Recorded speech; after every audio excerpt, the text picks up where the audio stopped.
Alright, I've started recording. I don't know when they're going to start playing, but this is Homeroom 1A Finals. I'm Spaghetti Mitch, joined by nobody. We're going to see who's going to face Emmett F. Sepulcher in the Grand Finals. First of its kind. The winner of Homeroom 2B. We're recording the day after the semi-final for this Mega Draft.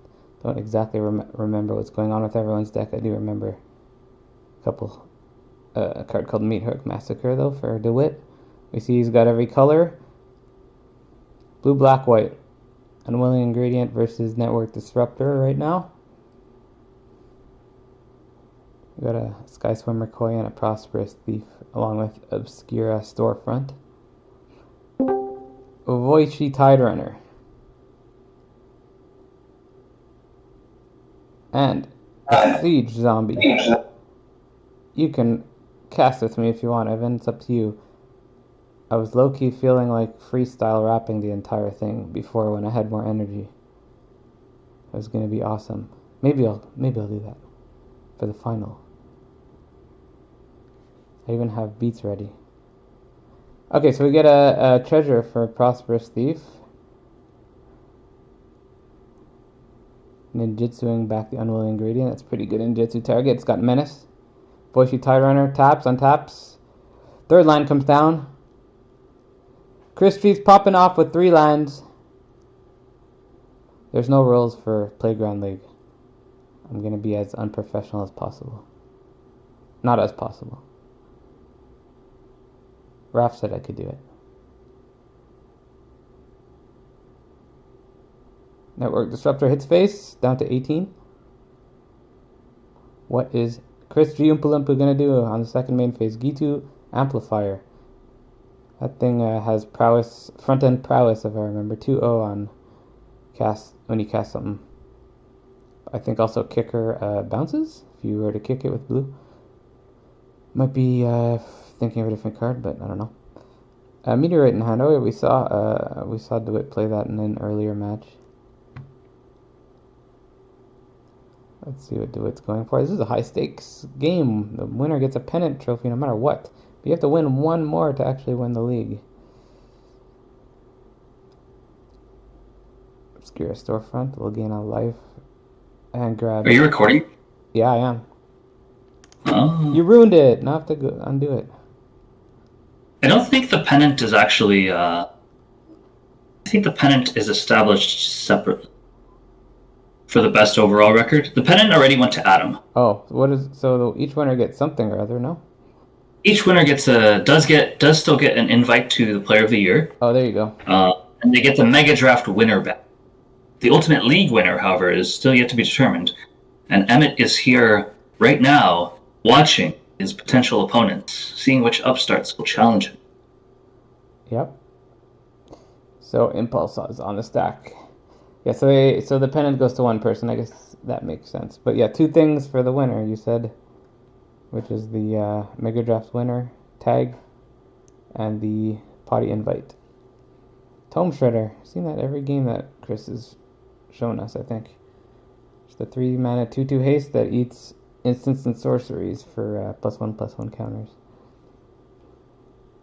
Only eats, it's from the yard of the person that controls it, I believe. Doesn't attack the, Yeah, it's not a haste. Doesn't attack the opponent, though. If it were printed in 2025, perhaps it would. So. Lorehold got a lot of triggers for stuff leaving their own graveyard. That's the idea behind it.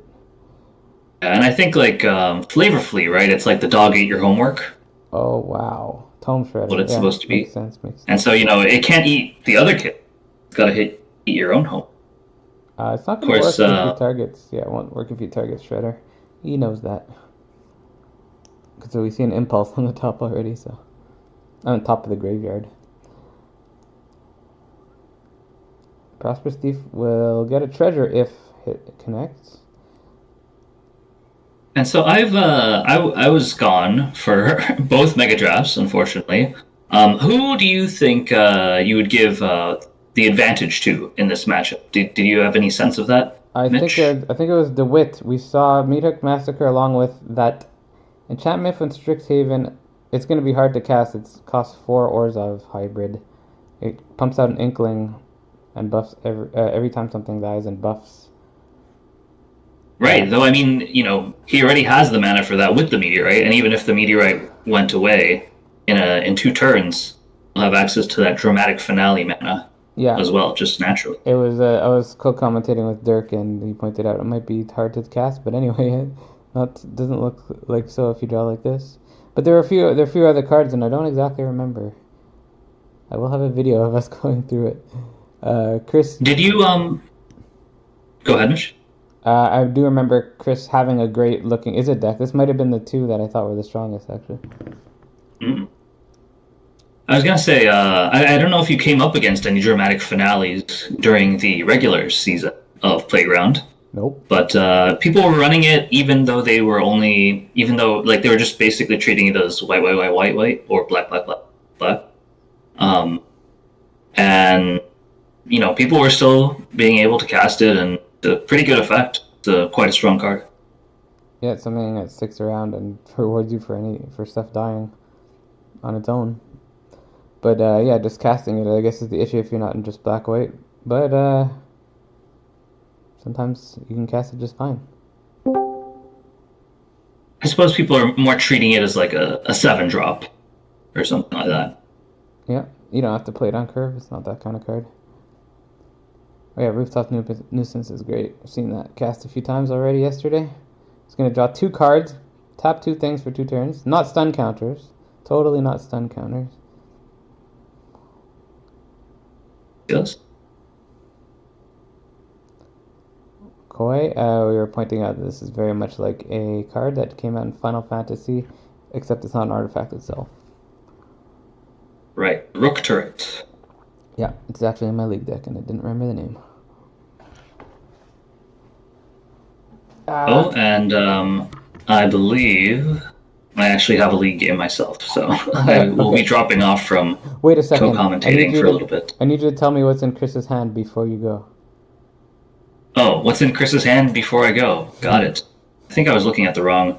Alright, Chris has a Koilos Rock, which is a 5-mana 3/3 Mega Power Stone Flash. Yeah. He's got the Combat Courier that he's just about to play. Most likely going to be cracking it to search up for a land, because operating on 3 lands is no good. Has a Moonsnare Specialist, Urza's Rebuff, and a Voltage Surge, which is the one that you can sack an artifact a bit low. Yeah, to blow something up. All right, your duties are finished now. You can play your league match. All right. Maybe Emmett wants to jump on the in the commentary booth, talk about his potential rival. If not, that's fine. All right. Catch you later. Catch you later. Corrupt Court Official can act like one of those rat variants that we see all the time. I feel like I saw all these cards yesterday, and they're 60-card decks. Koilos Rock getting discarded, costing 5 mana. Who can afford that? I mean, there's a mana ramper on Chris's side, but it only taps for instants and sorceries.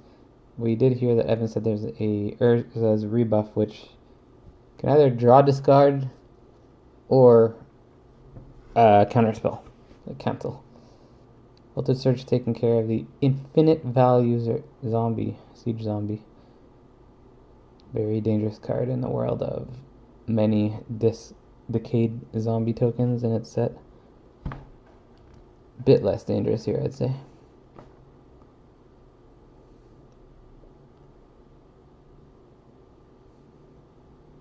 Tome Shredder getting in? Nope. Still gonna get chump blocked, of course, by the official. Attacking with that would mean some extra damage, potentially, to Chris from his point of view. I think he's happy to do the tap sack play. Block sack play with the Courier. Ooh! Invoke Despair. Super castable right now. It would hit for 4, draw 2 cards. No, enchantment, artifact, enchantment. There's no planeswalker. It's too quick. I don't know. It's gonna draw maybe It's at least one card and 2 damage. I don't know exactly what you have to sack. It's a planeswalker creature, an artifact, or enchantment? Or maybe it's just enchantment. In any case, it's not a bad draw. But I think we're going to see that counterspell. We might very well see that counterspell. They lose. Repeat for enchantment. Okay, it doesn't do it to artifact. So you would, in fact, nug for 4 and draw 2 cards if it didn't get rebuffed. Rebuffed it is.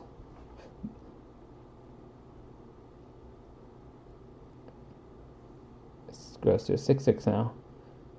Getting even more enticing to attack. Of course, we know DeWitt only has that one land in hand. That's all.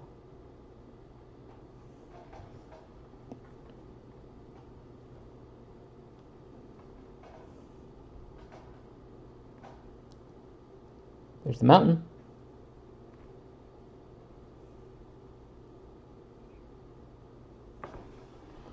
Looking through the graveyard, we see Urz's rebuff. And a bunch of other cards. There goes the Unwilling Ingredient into the graveyard. For 3 mana, you can draw a card and lose a life. If you exile it. What are you gonna bounce? Surely the Sky Swimmer Koi. It represents like all the damage that was being done. Unwilling Ingredient down to 16. That's a great draw. That's maybe even that's a greater draw. Although with no creatures on the field, it's not looking that great on this exact turn. We see Dramatic Finale with a card that Evan and I were just talking about, but we also see Divination Plus. Phyrexian Espionage is going to make Oompa Loompa discard a card. I bet he doesn't want to discard it either. I knew it. That's usually the case when you're stuck on mana and you have 1 card left. Not that it was being played any time in the near future. That's Phyrexian thing. Win the game 9 mana. Hidetsugu and Inspiring Overseer now drawn. Let's see if DeWitt wants to take all this 10 damage or chump 6 of it. Now, Dramatic Finale, I'm not sure if it triggers on both creatures on either side dying, but of course, if you're going to put it down, you want this Corrupt Court Official to do its chump blocking after it's down, so you get an Inkling, which would be a 3/2 Inkling. You also get value. Hidetsugu can block sack with that thing if you wait. But you go down to 6, or do you go down to 12? He says I'm going to go down to 6. Doesn't look like... Oh, I guess the land might have been drawn. Spending his mana, sacking the 1/1. Combat Courier coming back post-combat. What are you doing, Combat Courier? Being mana efficient. Another draw. 9 Vermin. The Death Trigger won't kill anything now. This 1 life gain on Inspiring Overseer might be very welcome. Going for Dramatic. One or more non-token. Gonna see exactly when it triggers. Oh, Overseer first.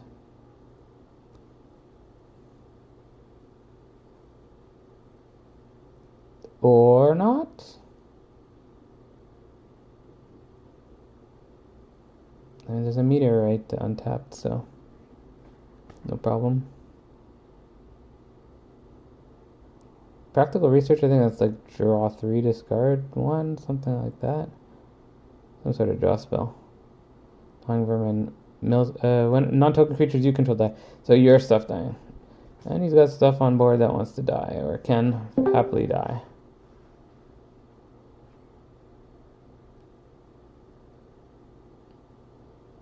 It's looking decent for DeWitt.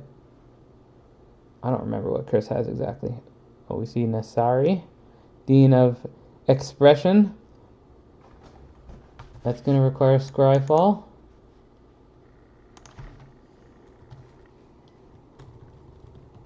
Practical Research. Draw 4 cards, discard 2. Okay, I was a little off. No, sorry. At the beginning of your upkeep, exile the top card of each opponent's library.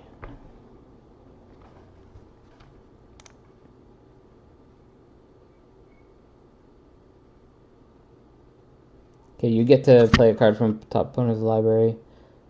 And whenever you cast a spell from exile, it's going to grow with a 1/1 counter. Detsugu hits the field now. Choosing to scry on this turn to make a 3/2 Inkling. Not bad, I guess. Could have done it on opponent's turn, but why not? Oh, I see why you did on this turn, of course. The Misari trigger. The card I just started reading.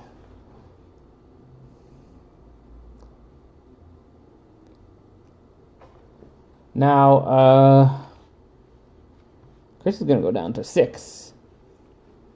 He's got to find something soon. And that dual land's not going to help too much. You can make cast spells. I just read it. Does not let you play lands, only cast spells, so that land's going to stay in exile. Not sure what Chris has. We don't have a commentator that can tell me, but that's okay. We're going to live with the mystery.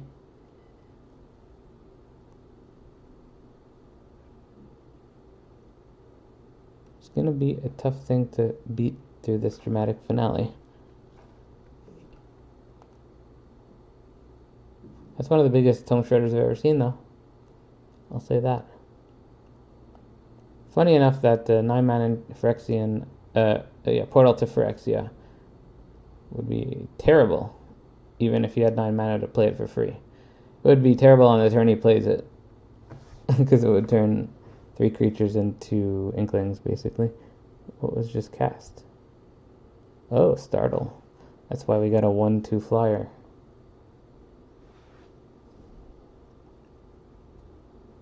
Of course, you get a Decay Zombie. Chris just concedes. Makes some sense. DeWitt looking through the sideboard options.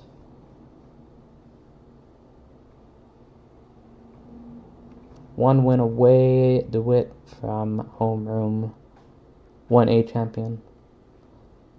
Along with Mega Draft winner tag. Along with the potty invite.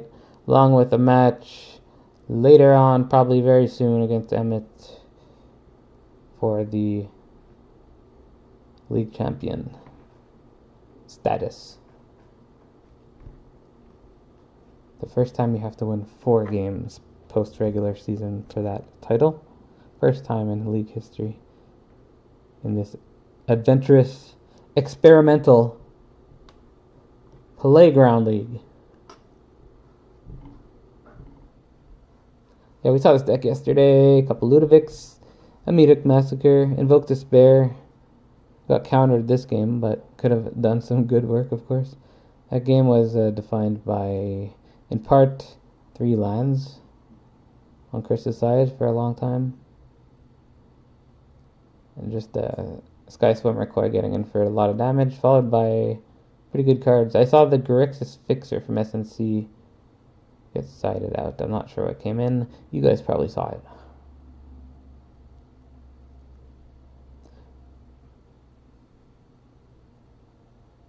Game 2.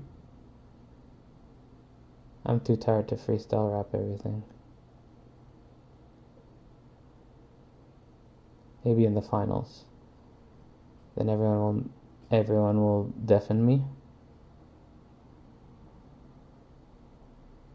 Practical Research.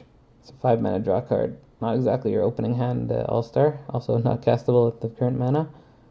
You also have its a Stern Lesson for draw. Seems like an easy bottom. To me, is DeWitt gonna bottom a second Ludovic? It is legendary.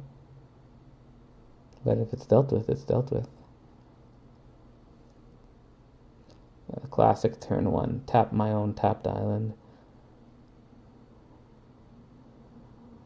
See if it eats the Disfigure. Not every player would disfigure this.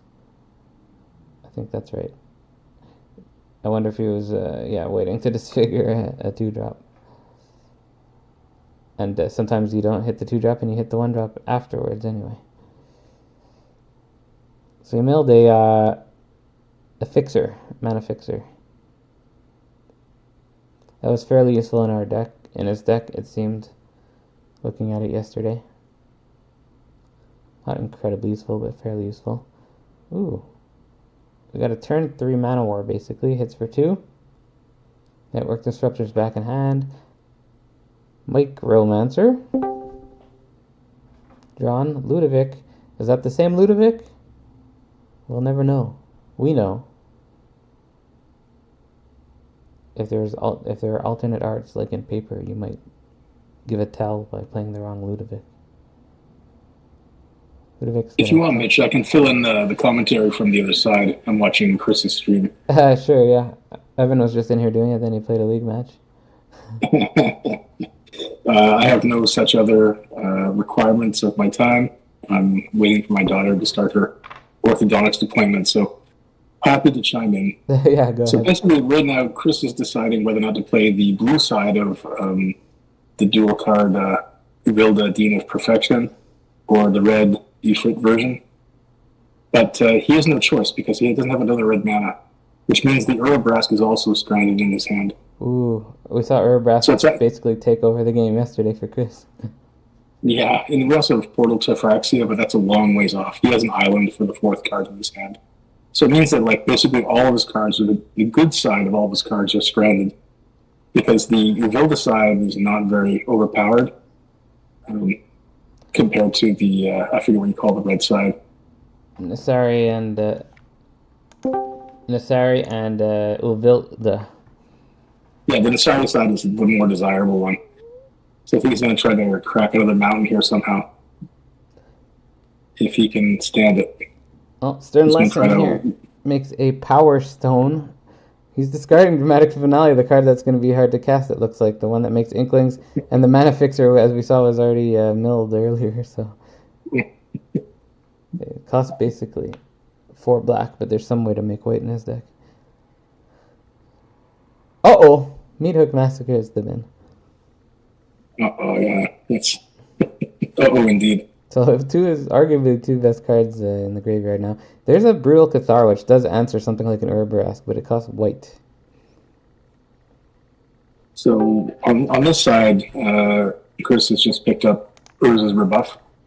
Oh, So he's got a counter in hand, potential counter. the best things to hold counter are in the graveyard. The best things in the deck.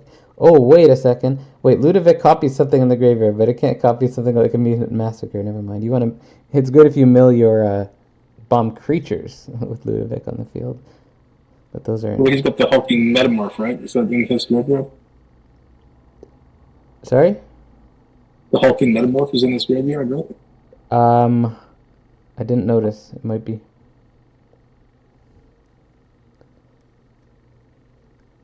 As we did see, DeWitt kept that second Ludovic in the opening hand. It's not playable, obviously, until this Ludovic goes away. Wait, when you flip it, because Ludovic flips, that's interesting. You can play your first Ludovic if you flip the second, or vice versa.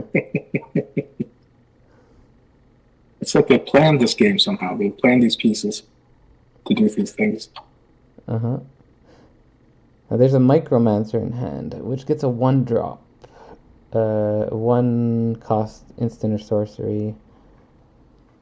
Can't remember what okay, here we go. We're cooking now. Urabrask is coming, right? It's either Urabrask or the yeah, it's Urabrask. Never mind. Never you mind, sir. There's only one answer, which is a bounce. Machine over matter, which isn't going to totally do it. It doesn't deal with it completely. But if ever the white is drawn, Brutal Cathar is ready to be played, which is that... He's backing up. He's backing up now. He's considering playing the Red Fruit team. He's really thinking it over. It must be looking around counter magic. Well, what's the advantage? I mean, I guess that the sooner you get out the Dean, the sooner you can start getting card advantage. But maybe he's bothered less if Urabrask gets taken out. I'm not sure. They both give card advantage. They both give 2 cards a turn, but Urabrask is more reliable. It's also more aggressive, which isn't bad when opponent's at 13. Yeah, that's fair. I think Urabrask is the thing he wants resolved, but does it resolve is a different question. It's going to resolve, but Machine Over Matter is probably going to bounce it.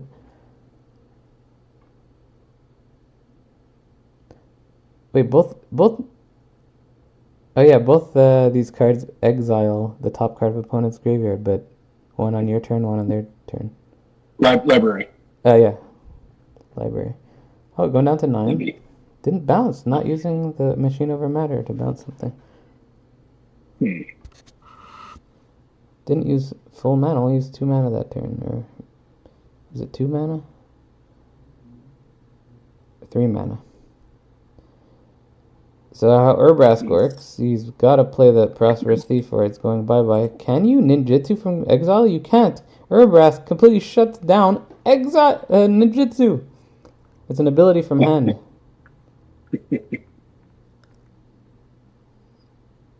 Brutal Cathar with that white mana. Did I miss? Did he just get that white? I didn't pay attention. But however, Brutal Cathar is not the most reliable removal because as soon as it goes away, that other creature goes away. Sometimes you get got by it. Well, I think he's definitely Christopher's hoping that one more mana will come. He'll get that The portal. Phyrexia Portal to running. Phyrexia, that's pretty devastating, yeah. It would be that would be pretty gross. So Brutal Cathar will flip to nighttime, giving it Ward, pay 3 life, and a 3/3 first strike on red card on the other side if it becomes nighttime. Well, do you think that DeWitt's going to do nothing and let that flip? It's Micromancer, second Ludovic, or this card he's about to cast. They're the only spells so in hand right now. Yeah, here's the question. Rebuff is coming out now. What is? Rebuff. Oh, rebuff. This is rebuff. Okay. He wants to keep the Dean on the board, understandably.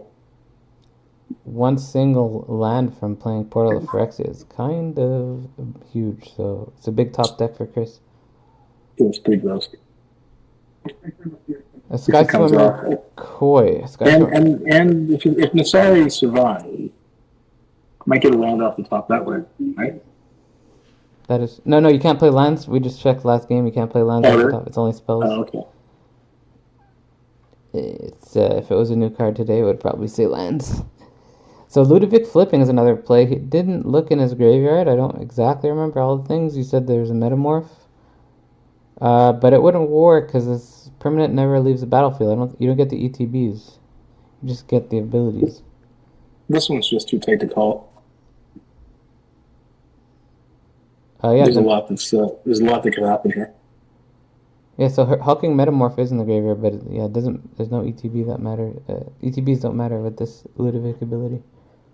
Yeah, but he'll get the big form of it, right? The big version of it. He gets. It's always a 4/4 with as many counters on it equal to how many creatures you want to exile from your graveyard, which right now is 2 maximum. So it'll be a 6/6. I played this in the league. This league's deck, so it's fresh in my mind.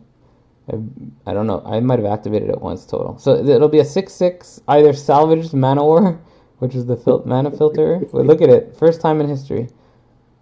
First time someone used 6/6. He can filter mana. It's better than the Hulking Metamorph. He can filter mana. Forces the jump here. Doesn't double block. Yeah, land off the top. That's kind of... Oh, no. It's not a land, is it? Oh, it is a land. Yeah, it is. So 3 things going away. You either keep your Hulking Metamorph thing, no, whatever it's called, the Ludovic transformed into the. This is pretty incredible. So which one are you keeping? You giving the Urbrask or are you keeping your 6/6? I guess you gotta keep the Urbrask away, or else it's not good news. Let me ask you: would you? Would you have attacked with Nasari there first? Attacked? Oh, yeah. And then you force the sacrifice of everything, right? If he blocks, and presumably at 9 life, you suspect he's frick enough that you block. Honestly, he should have. He should have attacked, because if a chump comes out, it's completely GG. You get your Urbrask back. Oh god, yeah, absolutely. Don't think he thought about that. Yeah, maybe he thought about preserving Nasari as a blocker against the 6/6, right? Yeah. Possibly. Yeah. The bright side still for Chris is he played a Portal to Phyrexia, and also getting his opponent to 5. So yeah, things are still looking good here for him. Strategic planning, though, that was the keep on top. And all we got is basically divination in the form of Phyrexian espionage. And Hidetsugu, which is not half bad of a card, but you're facing a portal to Phyrexia. No, Portal to Phyrexia will reanimate something every turn. I think it's from either graveyard. Right now, only Ludovic's in the graveyard because Ludovic self destroyed the graveyard. But you also have cleaned the graveyard. He cleaned up the graveyard for predicting that Portal to Phyrexia would come down. Cleaned up the graveyard. How did he know? Phyrexian Espionage. Sorry, not Phyrexian Espionage. The bouncer creature in graveyard can now free Urabrask, which has haste, meaning he's down to 1. If I'm not mistaken. Oh, I guess he could bounce this. Yeah. Wait, what happened? Yeah, that's a good question. Why did Nasari go in and turn into Uvilda? What is Portal to Phyrexia do? You know what? You get what you pay for in terms of color commentators. I'm baffled by that development. I'm not sure what happened there myself. What was cast? Wait, was something cast from DeWitt's top of his deck that was exiled with the Nasari? Not that I'm aware of. In his hand, he just has a startle and an island. He's messaging him right now. He's probably equally confused, and he's probably not happy with Uvilda being the face-up card there. That seems like a bad swap. Yeah, he doesn't know either. Yeah, fair play.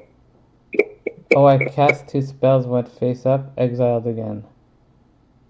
Oh. Then you bounced? Question mark. Okay. Right. Oh, I cast 2 spells, went face up. Oh, at nighttime, daytime happened. Is that for Uvilda? Oh.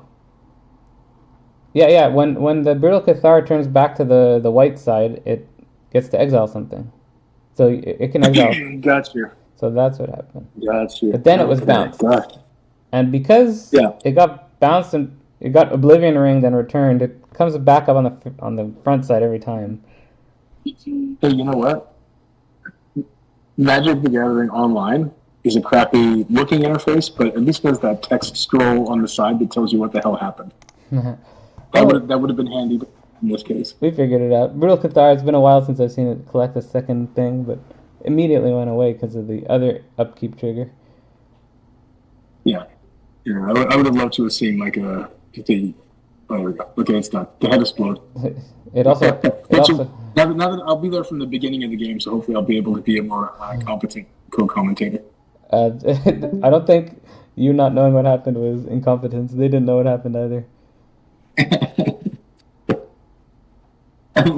Even if Arena slowed down and had like a different sort of animation for each step that occurred, like if it had a visualization for the stack that was a bit more, a bit slower moving in that case, it would have helped us reconstruct what occurred. You know what? If he had, I didn't see him point any target to Nasari with that Brutal Cathar trigger.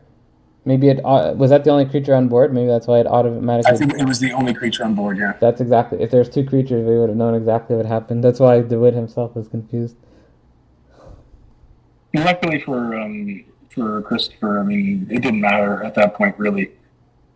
The Portal to Phyrexia was already active and doing its thing. Yeah, that 9th land drop was pretty big, and it happened right then. Yeah. Well, yeah, he's all in on that one card, right? If without that, it would have been a very different story. We saw a lot of the rares that DeWitt has in his whole pool in that game, whether they got milled or on the field. Invoke Despair we didn't see. I think we saw every other one. Could be wrong about that. But we saw the... Can I just say, as a fan of Chaos, love all the wackiness happening, right? All the unpredictable interactions, all the format bombs appearing in new contexts, and all the dorky cards that don't have a home anywhere else. It's just really great to see them all mixed together. Yeah, seeing Ludovic, glorious steaming pile. Seeing Ludovic turn into a mana worker. It's a treat. because filtering mana is a better ability than no ability. All right, We need text on this card. We don't care what it says. yeah. So this is for not all the marbles, all the Homeroom 1A It's for marbles, it's good for a portion of the marbles. half the marbles.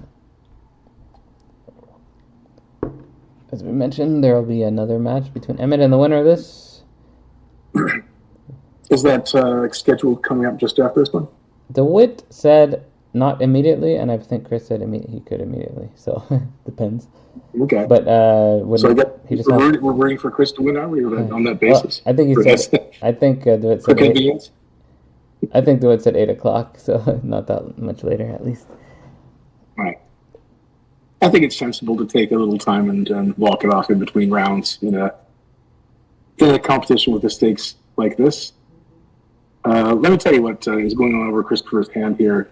We're going to play Consider with our options, but whatever he draws, it pulled up where actually it's hitting the Grumper, and instead he's getting a Startle to add to the mountain you're going to see, an Essence Capture, an Urabrast, Enthusiastic Study, Moonsnare Specular, Directing Espionage, and a Frost Fixture. So really a lot of stuff here. It depends on him drawing this third land, though, to open it up. I gotta say, that was a perfect draw for DeWitt, because he didn't have any black mana. All he had was a tap land. And because he got an untap source meant that this Skystrike Officer comes out on curve. It's not the card you want to see on your opponent's side from on curve. It pops out a soldier every time it attacks. There's not a clean answer here on this side either. I mean, he could attack and bluff something and try to get through with a Moon Circuit Hacker. You know, getting rid of his zombie token, but that's not going to happen. Then it's looking good for DeWitt right now. He didn't risk it. Yeah, I mean, the Skystrike Officer, once it's operational, it's pretty dominant. Has an ultimate too, and I'm gonna look that up right now. I think it gets a certain number of soldiers, and then you have a second ability that becomes alive. Yeah, top 3 untap soldiers to draw a card, and it itself is a soldier. So I'm thinking that Chris's next move is going to be to dump that Frost Trickster on the board, tap down that Officer, and then try to find a more permanent solution to the problem. Right, DeWitt opting to play the Siege Zombie. The other option was the Mana Worker, the Corrupt Court Official, which makes the opponent discard a card. Or do nothing and hold up Stern Lesson to draw 2 cards and make a Power Stone. I don't really see the choice here. I think Christopher is obligated, almost obligated, to play this Trickster. He's only got 2 other options, Moon Circuit Hacker and Phyrexian Espionage, and none of those make sense. There we go. Yeah, Flying Frost Links. He's opting not to attack with the Decayed token. I guess maybe he wants to use it to activate one of his ninjas down the line. This is bad news for Chris, I think, because Spell Pierce was drawn, and it's almost certainly going to be held up. I don't see how it's not going to be held up unless he develops 2 dinky 2-drops here. Meaning... The good news for Chris, is that Skystrike Officer is tapped. Frost Trickster has an open lane, and there are 2 ninja in hand. I can see. Be used to recur the Frost Trickster. So the two drops came out. So Spell Pierce will not be countering anything on this turn. Also, they can't counter ninjutsu abilities. Obviously, it's That's right. It's not even a creature spell or a non-creature spell. So once again, I think he's obliged to attack here with the Trickster. Pretty sure it's going to be the what's the ninja cost on the Moonsnare Spectacle? Is that the one that lose? Bouncer. Oh, the bouncer 3. It's 3. It costs 4 or 3 if you ninjutsu it. So I think that's going to be it, right? He's going to have to Frost Trickster, ninjutsu, and then Moonsnare Spectacle, and bounce that Skystrike Officer. It's all about the mini game. There is some ground damage though, even if you do that. There is significant ground damage. No, what? No, what? Oh, Moon Circuit Hacker is the looter. Okay, I thought you meant it was the Manowar. No, I think he has the Manowar in hand, but the ninjutsu must be more than 3, I guess. No, it's 3. He played it last game. Oh, jeez. That's baffling to me. Not that I have to understand everything, but that I think He could be. that threat is still going to be live. I guess he's opting to draw the card and get the lands out. Probably feels a little land shy right now. I'm trying to think if there's sweepers or another answer in his deck list, and even if there is, Spell Pierce is looking extremely useful. Is a spell pierce for any spell, or is it just like an instant and sorcery? Non-sorcery, non-creature. Non-creature, okay. Well, I think that Chris is going to be just playing creatures for the foreseeable future. Hey, he just put another Mountain, which means Early Grasp is potentially online, but I think he's going to want to play defense, possibly recur the Trickster here, and just make sure that this soldier stays down. No? Oh my goodness. Oh my goodness. Cool surprises. There Here comes that move that I was you go. It's 3 mana. Telegraphing earlier. It's actual mana war, but tapped and attacking. Get rid of the get rid of the zombie token to do a ninja attack. Yeah, value. So Stern I guess he's lesson. hoping to essence capture it. I think is the idea. So if he figures, bounce it to the hand instead of just tapping it down, and then he'll get it. But it might be spell pierce, right? Yeah. Yeah. It might, depending on what That's he not does. going to work out. I don't think it's going to work out the way that he planned it, but still, I can see the line now. There's a devious cover-up, which he's thinking of discarding to Stern lesson. There you go. It's a 4 mana. It's a 4 mana counter spell, so a bit expensive. But with 8 health and not lack of creatures and a siege zombie, it's not looking great for Chris. Yeah, and not really a super effective way to defend himself here. 2-1 looks pretty sick on this board. Not sick in a good way. Yeah, anemic. He's going to be down to 4 just from the end step here alone. Oh my god! Okay, this is a twist. So then essence capture. Essence capture. It can get spell pierce, but I'm not sure if you need to do that. Yeah, it's a very good question. It seems completely fine to do it either way. It actually does 1 extra damage right here, as I said. Gosh. Okay, so the writing's on the wall here, really. So if we have a Coilo swap, we have an Arcane Subtraction, Enthusiastic Study, with the switch and Arrow Blast, all of it too slow, I think, to stop what's happening here. Frost Trickster is back for more. What are you tapping here? The 2/2 maybe? No, not even. It doesn't 1/3? Doesn't make too much difference because the 2/2 doesn't need a tap to use its ability. That's right, yeah. And you kind of want it to attack, right? If you could get that 2/2 to attack, you'd be quite happy. Yeah. So I guess it's the 1/3. I guess so. There's a Disfigured John. The only thing that we have up is the Arcane Subtraction now. That's the only play that is in the mix, which means it can nerf 1 attacker. So all the attackers are coming in for 1, so it's not going to make a big difference. Oh, this is rough. This is really rough. Yeah, Disfigure means some extra damage getting in, along with Siege Zombie. Is going to be a lot of damage. I mean, he could. I mean, DeWitt could get overconfident here and come in with every space, which would mean that he could maybe kill the Siege Zombie by Arcane Subtracting some other creature. That's true. It's something that could happen. Even beyond that, not looking good because Skystrike Officer will resolve. He might get cocky and hit attack all here. We'll see. Oh, but even if it looks like he is. Oh my god! Just as we drew it up. When you know that Skystrike Officer is coming down, even if something goes wrong. I guess yeah. Oh wait. Wait. It's just lethal with that. He did that. He didn't have to hard remove that, but I guess he found it safe enough. Wow. It's a heartbreaker. Yeah, that's it. DeWitt's gonna be in the finals for Playground League against Emmett at some point soon. Thanks to both our competitors for giving us the show. And thanks, Mitch, for having me on for coverage. Thank you for covering. Have a good one, folks.